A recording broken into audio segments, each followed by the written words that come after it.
हाँ जी, पहले तो राम राम सब भाई ने कैसे आप सब लोग। तो भाई स्वागत है फिर दोबारा एक महीने बाद आपका चैनल टाइगर फिटनेस क्लब पे दोबारा कुछ कोशिश कर रहे हैं कि वीडियो डालने की और कुछ चीजें नहीं डालने की या डाइट वाइट डालने की। बट कुछ समझ नहीं आ रहा है कि क्या डालूं क्या नहीं डालूं। कोई कैलोरी से डाल रहा है, कोई कुछ डाल रहा है, कोई कुछ डाल रहा है। बट मैं अब जो पर्सनली चाहता हूँ ऑडियंस यानी कि आप लोगों से कि मेरे को नीचे कमेंट में बताओ कि भाई ये चीज की चीजें नहीं समझ आ रही है और ये चीज लोग बहुत सारी चीजें समझा रहे हैं, तो आप ये चीज डालना शुरू करो। मतलब वर्कआउट की तो आप लोगों को पता है, मेरे चैनल पे बहुत सारी वीडियो है, कॉम्पिटिशन की भी वीडियो है। तो ऐसा क्या करूँ कि जिससे आप लोगों को लगे कि हाँ यार ये चीज की कमी थी, तो उसके लिए कमेंट जरूर करना। एनीवेज आज फिलहाल में करते हैं चेस्ट का वर्कआउट, और चेस्ट के वर्कआउट में आज आप लोगों को दिखाऊंगा कि एक बटरफ्लाई, दूसरा फ्लैट बेंच डंबल प्रेस। जिन लोगों की चेस्ट ग्रोथ नहीं करती है, किसी की अपर चेस्ट वीक रह जाती है, किसी की लोअर वीक रह जाती है, तो उसके लिए हमें कौन सा वर्कआउट करना ज्यादा जरूरी है और उसके ऊपर फोकस करना ज्यादा जरूरी है, और कौन सी ग्रिप होनी चाहिए और कौन सी ग्रिप नहीं होनी चाहिए। ठीक है, तो चलो पहले अपने कर लेते हैं अपना वार्म अप में आप लोगों को पता ही है वीडियो बहुत ज्यादा लंबी जाती है। मैं चाहता हूँ कि मैं छोटी वीडियो बनाऊं ताकि सब लोगों तक पहुंच जाए, 7-8 मिनट में पूरा वर्कआउट पहुंच जाए और पूरी चीजें समझ आ जाए। ठीक है, तो वार्म अप करके आपको नहीं दिखाऊंगा, मैं आपको डायरेक्ट वर्कआउट दिखाऊंगा। सो भाई पहले ही वर्कआउट आज मैं कर रहा हूँ अपने इंक्लाइन बेंच प्रेस से, और ये बताने के लिए कर रहा हूँ कि जिन लड़कों की अपर चेस्ट वीक होती है वो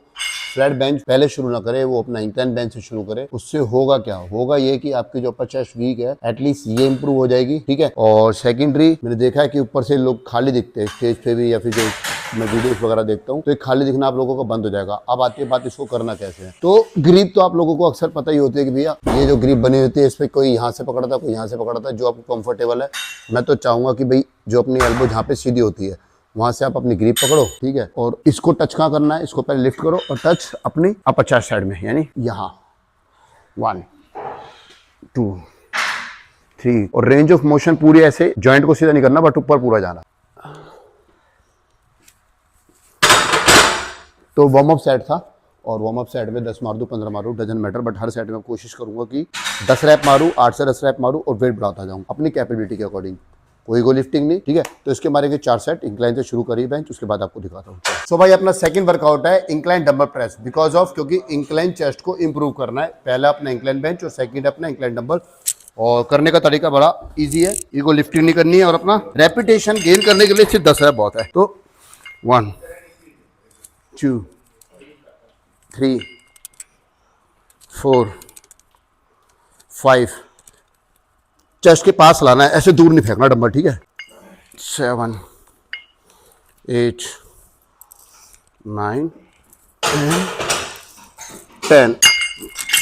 तो डंबल आपने देख लिया, करने का तरीका आपने देख लिया कि डंबल को चेस्ट के पास लाना है, ऐसे नहीं करना कि बहुत दूर फेंकना। दूर फेंकोगे तो आपको शोल्डर पे आएगा, प्लस शोल्डर में इंजरी होने के चांसेस बढ़ जाएंगे। ठीक है, तो इसके मारने 4 सेट, और हर सेट में गेन करने के लिए सिर्फ 8 से 10 रैप मारने, ऐसे नहीं कि आपको 15 रैप मारने। ठीक है, तो चलो सेकंड वर्कआउट है। तीसरा आपको एक बहुत इंपॉर्टेंट एक्सरसाइज दिखाने वाला हूँ, जिसके लिए मैं चाहता हूँ कि आप लोग अपने चेस्ट में जिसकी इंक्लाइन चेस्ट इंप्रूव नहीं हो रही है, वो अपने इस वर्कआउट को जो आने वाला है उसमें एड ऑन कर देना। सो भाई अपना इंक्लाइन चेस्ट को और अच्छा इंप्रूव करने के लिए आज मैं आपको बताता हूँ इंक्लाइन के लिए बटरफ्लाई कैसे मारी जाती है। और बटरफ्लाई में इसमें सबसे बड़ी बात है कि इसमें कोई हैवी वेट नहीं मारना है। दूसरी बात है इसकी टेक्निक को समझना है, और तीसरी बात है कि ये आपको जिसकी भी खाली है पर चेस्ट यहाँ से, ठीक है, उसको बहुत अच्छा इंप्रूवमेंट देगी। चलो होगी बात, अब करते हैं इसको करना कैसे। ठीक है, ये अपना थर्ड वर्कआउट है, और बिल्कुल लोअर से पकड़नी है बटरफ्लाई। ये हो गया। अब इसके बाद अपने पैर पीछे ले जाओ, अपना बॉडी को बेंड कर दो। ठीक है, जहाँ पे आपको कंट्रोल लगता है कि अब मेरी बॉडी पूरी कंट्रोल लेवल पे एंड करना शुरू कर दो।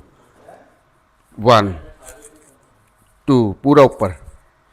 3, हाथ को पूरा मिलाने की कोशिश करनी है। ठीक है, 4 5 6, ध्यान रहे ये आगे की तरफ बनेगी, ज़्यादा फ्लाई करने की जरूरत नहीं। ठीक है भाई, हल्के से वेट में ना, सीरियसली बोल रहे हो, इतना ज़्यादा पंप आ रहा पर चेस्ट में ना, आप लोग करोगे तो आपको खुद फील हो जाएगा। ठीक है, तो इसके लाइट वेट, और कम से कम मैंने तो 10 रैप मारे, बट आप लोग कोशिश करना कि 15 रैप तक मारने हैं अपर चेस्ट के लिए। तो इसके मारने अपने 4 सेट। चलो अपना नेक्स्ट वर्कआउट बताता हूँ आप। सो भाई तुम्हारे सामने बैठा हूँ मैं फ्लैट बेंच पे। ठीक है, अपना सेकंड लास्ट वर्कआउट है। फ्लैट बेंच के नीचे आप लोग देख रहे हो 2 मैंने प्लेट लगा रखी है, ताकि इसको थोड़ा सा उठा दूँ और थोड़ी सी डिक्लाइन बन जाए। ठीक है, डिक्लाइन बनने का रीज़न यही है कि मैं आज अपनी चेस्ट का यानी कि अपर चेस्ट पे फोकस कर रहा हूँ ज़्यादा, ताकि मेरा मसल अपर चेस्ट पे ज़्यादा हिट हो, बट ऑटोमेटिकली ये पूरी चेस्ट को चलाता है। ठीक है, खासकर लोअर को चलाता है। तो मुझे ट्राई करना है कि यार मेरी अपर चेस्ट चले, तो अपर चेस्ट के लिए इस बार को मुझे लेके कहाँ आना है। सबसे बड़ा क्वेश्चन ये है कि यार लोअर पे लाऊंगा तो लोअर चलेगी, मिडिल पे लाऊंगा तो मिडिल चलेगी, तो बार को लाना का क्वेश्चन है। और इस क्वेश्चन का आंसर है कि भाई इसको मैं कोशिश करूंगा मिडिल चेस्ट से हल्का सा ऊपर लाऊं, क्योंकि ज्यादा ऊपर ही आ नहीं सकता वरना मेरा शोल्डर हिट होगा। तो मैं इसको हल्का सा यहाँ पर मारूंगा, और रेपिटेशन के टाइम पे, वर्कआउट के टाइम पे, सेट के टाइम पे मैं अपनी बॉडी को बिल्कुल स्टिफ कर दूंगा, हिलने नहीं दूंगा। ठीक है, तो देखो चलो इसको करना कैसे मैं दिखाता हूँ आपको। ग्रिप सेम पकड़नी है आप लोगों ने, उठाया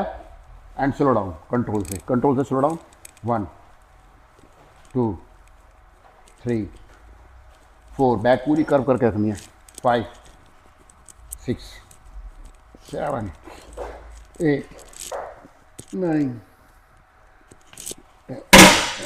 तो भाई सही बता रहा हूँ मैं आपको, 10 किलो से ही 10 रैप मारे, ऐसा लग रहा है चेस्ट फटने को हो गई है। तो इसके मारूंगा मैं 4 सेट, और सच बताऊं तो 10-10 रैप ही मारूंगा, और ना इसमें ज्यादा मैं वेट बढ़ाऊंगा। ठीक है, तो जरूर ट्राई करना। चलो अब अपना लास्ट वर्कआउट है, और लास्ट वर्कआउट के बाद थोड़ी सी करते बातें। सो भाई अपना लास्ट वर्कआउट है केबल क्रॉस। और अब केबल क्रॉस में मैं हमेशा देखता हूँ, रील्स में देखता हूँ, वीडियो में देखता हूँ, या मेरे जिम पे लड़कों को देखता हूँ, गलती करते हैं, सुधारता हूँ, फिर गलती करते हैं। तो कहने का मतलब है कि जो ये चीटिंग होती है ना, नकल के लिए भी अकल चाहिए होती है। तो आप लोगों को नकल करनी है बिल्कुल जैसे मैं कर रहा हूँ, एज इट इज ऐसे। ठीक है, अगर आपको सीरियसली अपनी बॉडी को बिल्डअप करना है, क्योंकि मेरा भी पूरी लाइफ निकल गई इसी जर्नी में, यही काम करते करते और सोचते सोचते, गलत करते करते, गलत को सही करते करते, और गलत करवाते करवाते, लोगों को गलत करते हुए देखते हैं लोगों को, और उनको सही करवाते हुए। तो आप लोग भी हमेशा यही गलती करते रहते होगे जिम में। तो करना क्या है ये देखो, पहले सबसे पहले मशीन के सेंटर चेक करो, उसके बाद आप बैंड करो। आपको ये लट्टू दिख रहे हैं, ये लट्टू आपके एल्बो के पास होने चाहिए। अब आप अपना पैर आगे करो, और बॉडी को ऐसे करो कि आपकी बॉडी न ज्यादा बैंड हो न ज्यादा सीधी हो। ठीक है, हल्का सा 75 डिग्री पे अपना कंट्रोल, और ये ध्यान रहे कि इसको ज्यादा बाहर करने से कोई चेस्ट ज्यादा बड़ी नहीं बनेगी। ठीक है, अब करना कैसे है, सिर्फ चेस्ट स्ट्रेच करी, 1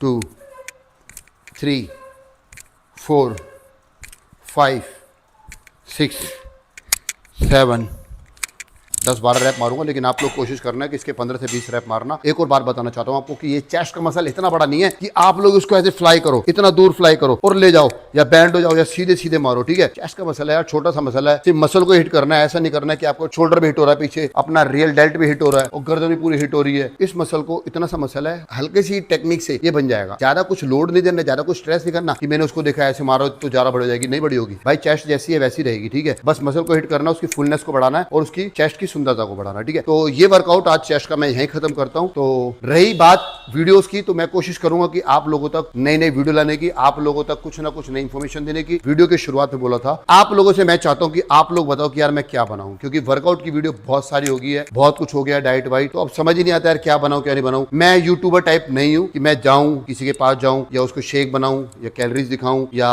ट्रेनिंग सीखूं या कराऊं, वट एवर जो भी है अपना काम है, काम पे मैं सारा दिन रहता हूं और ट्रेनिंग करता हूं, कराता रहता हूं, इसलिए मेरे पास टाइम नहीं हो पाता। इसलिए यही रीजन होता है कि मैं यूट्यूब पे थोड़ा कम रहता हूं। तो एनीवेज, मैं आप लोगों के नीचे कमेंट का वेट करूंगा। अगर आप लोग बोलोगे कि मैं कंटिन्यू करूं, और कंटिन्यू में क्या करूं, या मैं बिगिनर लड़के को गेन करूं, उसका कैसे कैसे गेन हो रहा है वो वाली सीरीज चलाऊं, या मोटे लड़के को पतला करूं, या वेजिटेरियन की शुरुआत करें, या नेचुरल लड़के को बॉडी में लेके आऊं, नेचुरल की कैसे उसकी बनाई है, क्या क्या मैं उसको वर्कआउट करा रहा हूं, क्या क्या मैं उसको खिला रहा हूं। ये 3-4 क्वेश्चन है मेरे आप लोगों से, जिनके आंसर मैं आपसे कमेंट में चाहता हूं, वो मेरे को बताओ। देन मैं उसको फॉलो करूंगा और आप लोगों तक पूरी ज्ञान की पूरी अच्छी चीजें बताऊंगा, क्योंकि मैंने खुद ने नेचुरल 7-8 साल जिम करी है किसी सप्लीमेंट के बिना। और मैं आपको बता दूं, हमारे टाइम पे सप्लीमेंट नाम की चीज जीरो होती थी। अगर कोई सप्लीमेंट खा रहा है तो हम बोलते थे वाह कितना रईस बंदा है, और आज तो घर घर गली गली में सप्लीमेंट दिख रहा है। पहले ऐसा नहीं था। तो वो जर्नी कि हमने चने से शुरू करी है, या हमने सोयाबीन दाने से शुरू करी है, या हमने अपना ये ओट्स वोट्स तो खैर नहीं थे, दलिया से शुरू करी है, दूध से शुरू करी है, कैसे शुरू करी है, आप चाहते हो वो वाली जर्नी बिगिनर के हिसाब से शुरू करूं, बताना, या वो जर्नी जो मैं किसी को नेचुरल करा रहा हूं और वो मस्कुलर हो रहा है, वो कैसे उसकी बॉडी बन रही है कैसे नहीं बन रही है, जब वो शुरू करूं। ठीक है, तो ये 2-3 क्वेश्चन है, इनके आंसर चाहूंगा। तब तक के लिए मैं आपसे इजाजत चाहूंगा, मिलता हूं अगली वीडियो में। तब तक के लिए थैंक यू सो मच।